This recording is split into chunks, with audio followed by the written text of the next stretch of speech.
Mere Christianity by C.S. Lewis. Making and Begetting.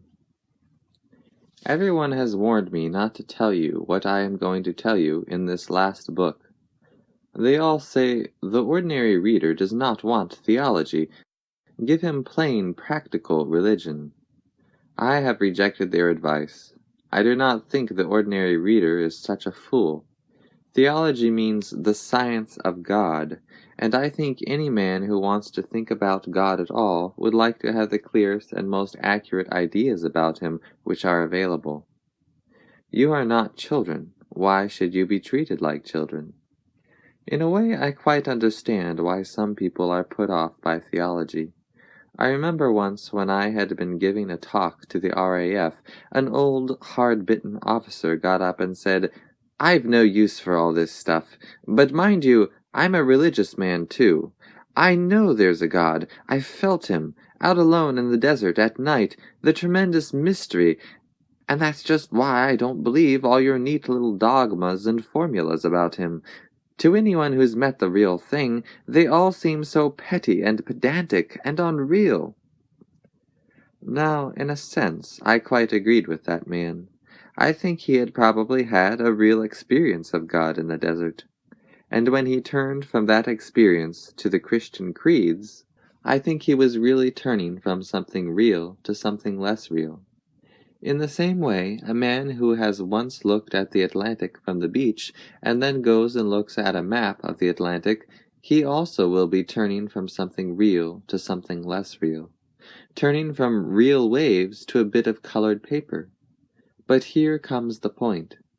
The map is admittedly only colored paper, but there are two things you have to remember about it.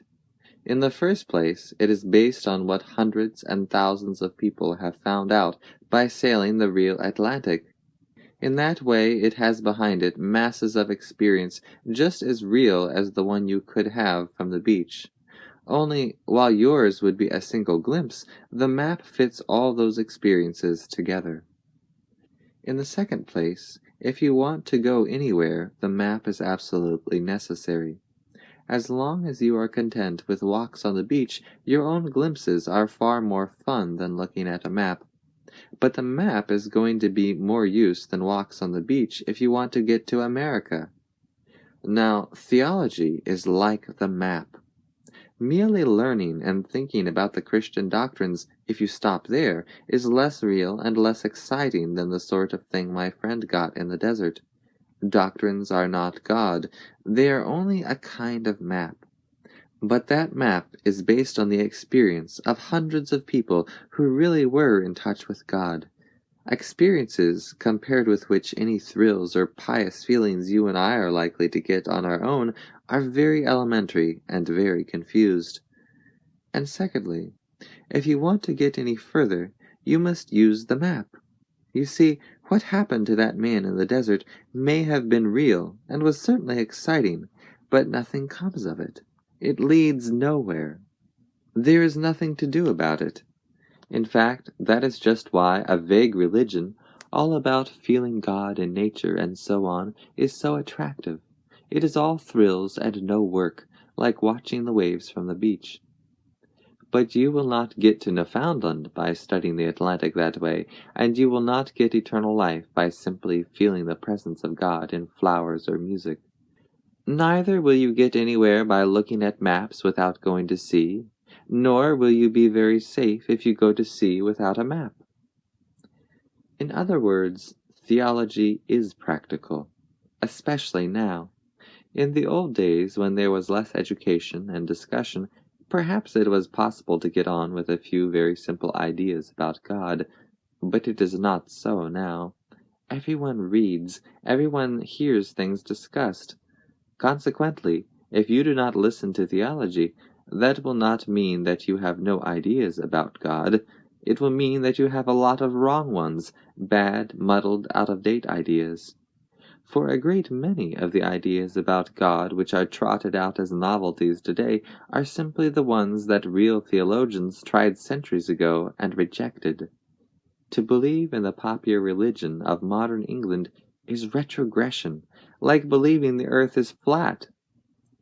For when you get down to it, is not the popular idea of Christianity simply this? That Jesus was a great moral teacher, and that if only we took his advice we might be able to establish a better social order and avoid another war? Now, mind you, that is quite true, but it tells you much less than the whole truth about Christianity, and it has no practical importance at all. It is quite true that if we took Christ's advice, we should soon be living in a happier world. You need not even go so far as Christ. If we did all that Plato or Aristotle or Confucius told us, we should get on a great deal better than we do. And so what? We never have followed the advice of the great teachers. Why are we likely to begin now? Why are we more likely to follow Christ than any of the others? Because he is the best moral teacher? But that makes it even less likely that we should follow him. If we cannot take the elementary lessons, is it likely we are going to take the most advanced one? If Christianity only means one more bit of good advice, then Christianity is of no importance. There has been no lack of good advice for the last 4,000 years. A bit more makes no difference. But as soon as you look at any real Christian writings, you find that they are talking about something quite different from this popular religion. They say that Christ is the Son of God, whatever that means. They say that those who give him their confidence can also become sons of God, whatever that means. They say that his death saved us from our sins, whatever that means. There is no good complaining that these statements are difficult. Christianity claims to be telling us about another world, about something behind the world we can touch and hear and see. You may think the claim false, but if it were true, what it tells us would be bound to be difficult, at least as difficult as modern physics, and for the same reason. Now the point in Christianity which gives us the greatest shock is the statement that by attaching ourselves to Christ, we can become sons of God. One asks, aren't we sons of God already? Surely the fatherhood of God is one of the main Christian ideas. Well, in a certain sense, no doubt we are sons of God already. I mean, God has brought us into existence and loves us and looks after us, and in that way is like a father. But when the Bible talks of becoming sons of God, obviously it must mean something different, and that brings us up against the very center of theology. One of the creeds says that Christ is the Son of God, begotten, not created, and it adds, begotten by his Father before all words. Will you please get it quite clear that this has nothing to do with the fact that when Christ was born on earth as a man, that man was the son of a virgin? We are not now thinking about the virgin birth. We are thinking about something that happened before nature was created at all, before time began. Before all worlds Christ is begotten, not created. What does it mean? We don't use the words begetting or begotten much in modern English, but everyone still knows what they mean. To beget is to become the father of. To create is to make. And the difference is this: when you beget something of the same kind as yourself. A man begets human babies, a beaver begets little beavers, and a bird begets eggs which turn into little birds. But when you make something of a different kind from yourself. A bird makes a nest, a beaver builds a dam, a man makes a wireless set, or he may make something more like himself than a wireless set. Say, a statue. If he is a clever enough carver, he may make a statue which is very like a man indeed. But of course it is not a real man. It only looks like one. It cannot breathe or think. It is not alive.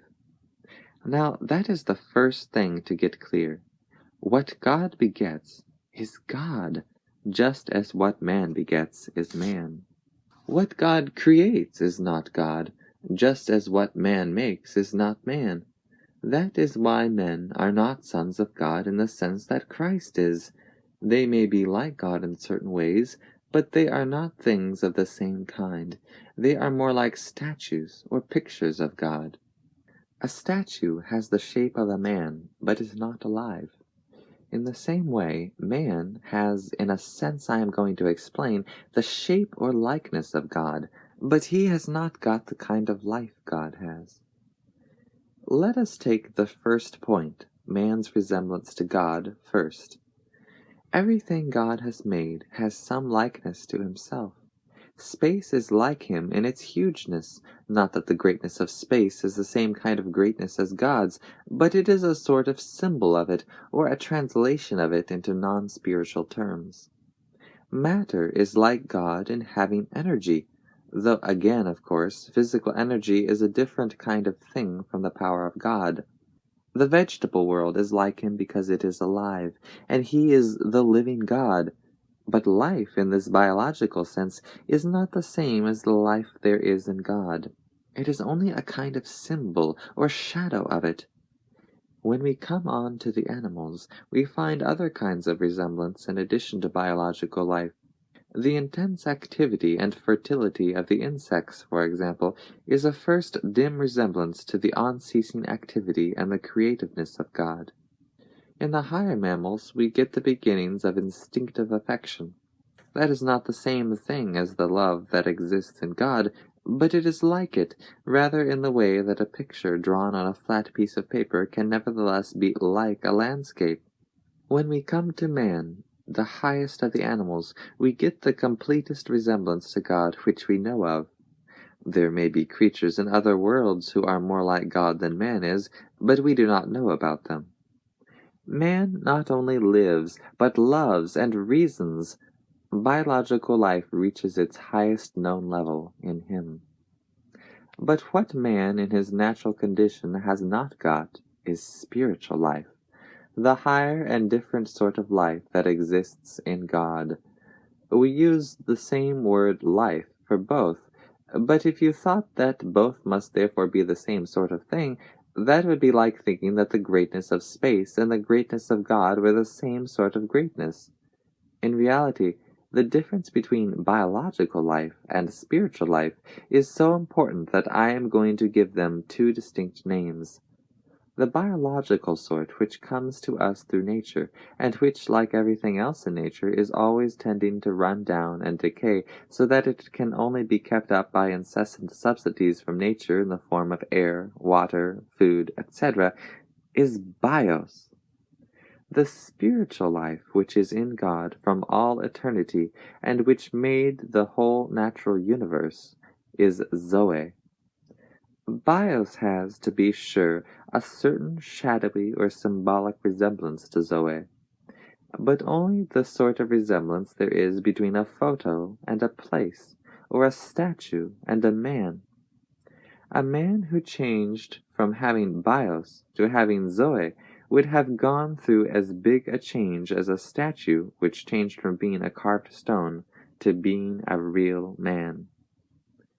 And that is precisely what Christianity is about. This world is a great sculptor's shop. We are the statues, and there is a rumor going round the shop that some of us are some day going to come to life.